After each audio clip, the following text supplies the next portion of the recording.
2016년 12월 9일은 대한민국 제2해방의 날로 기록될 것입니다. 그것은 1945년 일본 히로히토 천황이 항복선언함으로 우리 민족에게 완전한 해방의 날이 오지 않았기 때문에 그렇습니다. 8.15 해방은 반쪽의 해방이었습니다. 북쪽에는 이미 8월 8일날 소련군이 진주하였고 9월 6일에 미군이 진주한 것이 보여주듯이 결국은 전후 처리를 위해서 한반도를 분할 점령했기 때문에 그렇습니다. 그런데 이제 2016년 12월 9일 반공을 국시로 하고 그동안 군사 독재 세력인 박정희의 모든 군사 독재 세력과 그의 후계자인 박근혜가 탄핵을 당함으로 말미암아 이 땅에서 이제는 반공 세력은 물론이지만 또한 군사 독재 세력이 국민에 의해서 이제 역사에서 심판을 받았기 때문에 그렇습니다. 그야말로 해방 71년 만에 자주적인 국가 그리고 주체적인 국가 국민의 주권이 세워지는 그런 날이기 때문에 그렇습니다. 우리 민족이 8.15 해방을 맞이했지만 우리 국민이 준비를 해서 스스로 획득한 해방이 아니었기 때문에 1945년 8.15는 어떤 의미에서 다시금 남북이 분단되는 그런 비극을 맞이했습니다. 말씀드린 것처럼 소련군은 8월 8일 이미 북쪽에 진주를 했고 미군은 한 달 후인 9월 6일에서야 인천에 상륙하게 됩니다. 여러분은 지금 이 한반도가 그야말로 주체적이고 그 다음에 자주적인 두 개의 정부가 있다고 생각할지 모르지만 여러분 1945년을 기점해서 71년 동안 적어도 남한은 미군의 힘의 영향력 안에 있고 북한은 중국의 힘의 영향력 안에 있습니다. 우리는 남한에 있는 미군의 주둔만을 생각하면서 미군이 남한을 지배하고 북한은 주체적이라고 생각할지 모르지만 중국군은 압록강 바로 건너 만주에 3, 40만의 중국군이 주둔하고 있습니다. 그렇기 때문에 한반도에서 이해관계가 충돌하게 되면 언제든지 이 한반도를 전장으로 해서 중국과 미군이 충돌할 수 있는 상황입니다. 그러니까 내부적으로는 북한의 공산주의 정권과 남한의 민주적 정권이 싸우고 있지만 세계 역학적으로 말하면 중국의 군사력과 미군의 군사력이 휴전선에서 대치하고 있는 상황입니다. 그렇기 때문에 2016년 12월 9일 어떤 의미에서 반공을 국시로 한 군사 독재 세력의 마지막 한마디로 말해서 계승자라고 할 수 있는 박근혜 대통령의 퇴진은 이제 한반도의 남북의 역학관계뿐만 아니라 미중의 역학관계를 국민 스스로 이제 극복하는 시발점이 될 것입니다. 그런 의미에서 이 아직도 통일을 이루지 못한 한반도의 그런 힘의 균형 관계를 이루고 있는 이 중국과 미군의 관계를 거슬러 올라가서 우리가 살펴볼 필요가 있습니다.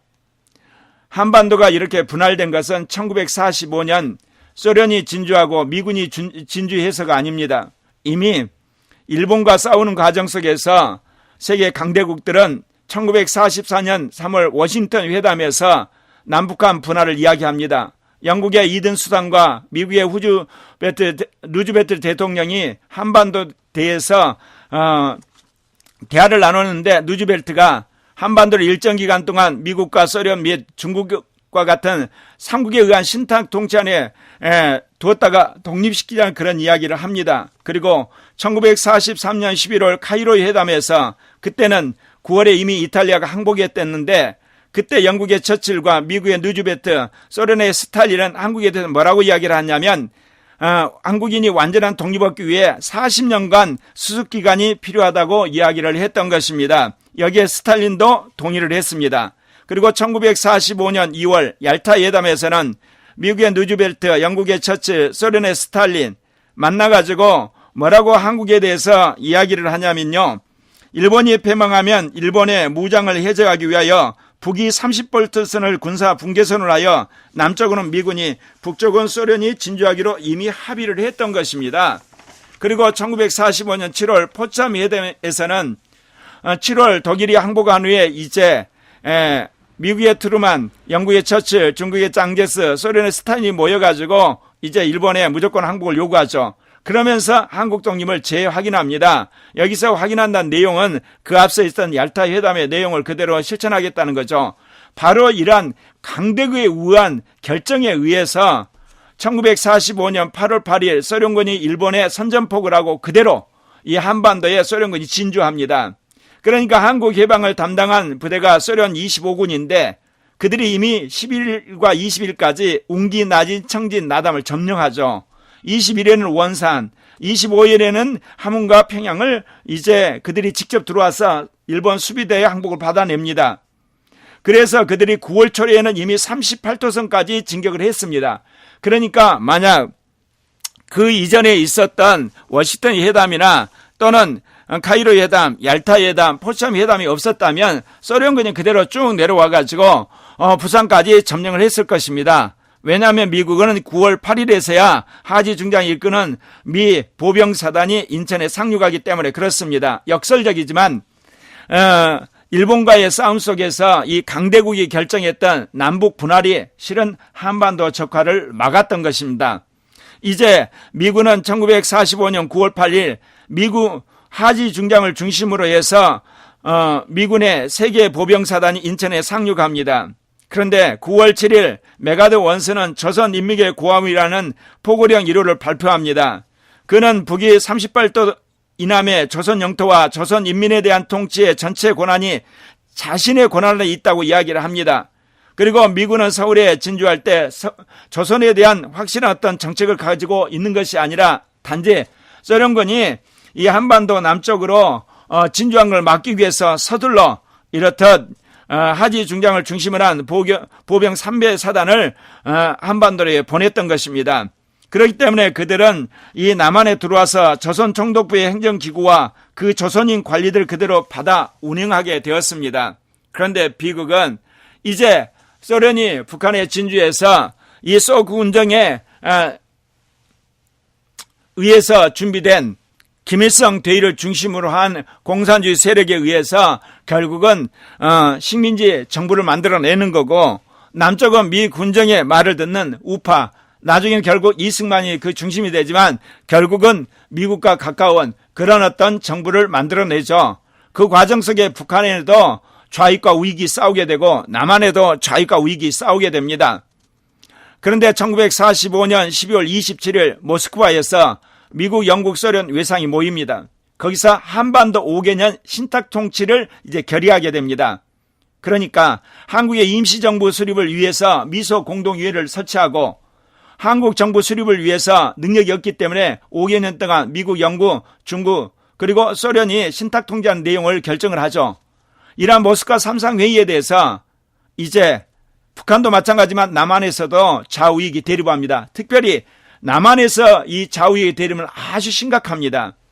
특별히 좌익은 5년 동안 외세에 의한 지배라는 것에 처음에 우익과 함께 반대를 하죠. 그래서 반탁을 외칩니다. 그런데 소련이 그리고 북쪽에 있는 공산주의자의 지령을 내립니다. 찬탁을 하라고. 왜 그러냐면 소련은 삼성의 결정에 대해 반대하는 세력은 임시에 참여할 수 없다고 아예 경고를 합니다. 아울러서 좌익이 판을 치고 있는 이 한반도에 임시정부가 들어서게 되고 5개년 동안 신탁 통치를 하게 되면 좌익이 한반도 전체를 적화시킬 수 있다고 생각을 했습니다. 그렇기 때문에 좌익 단체들에게 찬탁을 유도한 것이죠. 그러면서 뭐냐, 신탁이란 것은 한나라 식민지가 되는 것이지만 4개국이 신탁 통치를 하기 때문에 그런 일이 없을 것이다. 그런 식으로 궤변을 늘어놓습니다. 반면에 우익은 처음부터 신탁 통치 안에 대해 반대를 합니다. 특별히 우익신문이었던 동아일보는 소련은 신탁 통치를 주장하고 소련은 이것을 구실로 해서 38선을 분할 점령하려고 한다. 그러나 미국은 즉시 독립을 주장한다는 그런 왜곡 보도를 해서 이 반탁을 부추깁니다. 그렇기 때문에 한국의 우파들과 국민들은 이 반탁에 대해 적극적으로 참여하는데 특별히 일제 35년 식민지 지배를 받은 국민들이 다시 5개년 동안 신탁통치를 받는 건 있을 수 없다고 반대를 한 것입니다. 참 비극적인 것은 이러한 반탁운동 과정 속에 친일파 후손들이 반탁을 기회로 애국투사로 변신을 하고 이승만 정권에 이제 속서 그들이 입각을 하고 지지 세력이 되었다는 사실입니다. 그러니까 신탁 통치를 둘러싸고 남한의 좌우익 세력이 대립하게 되고 그것이 1947년 3.1 운동 때 6월 충돌까지 이어집니다. 그 여파가 결국 지금까지 남북한 분단 체제로 계속 이어지고 있습니다. 그런데 이제 2016년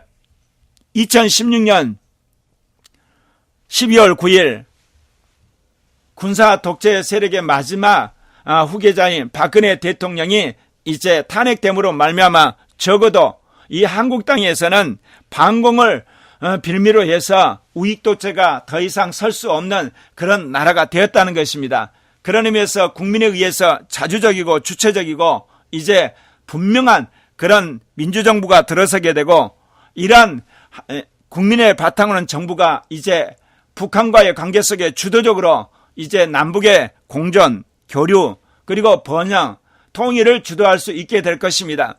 그래서 언젠가는 북한의 제3의 해방의 날이 올 것입니다. 곧 북한의 공산 독재가 인민들에 의해서 무너지게 되고 남한처럼 북한도 그야말로 자주적이고 민주적이며 국민 주권의 그러한 정부가 세워질 날이 올 것입니다.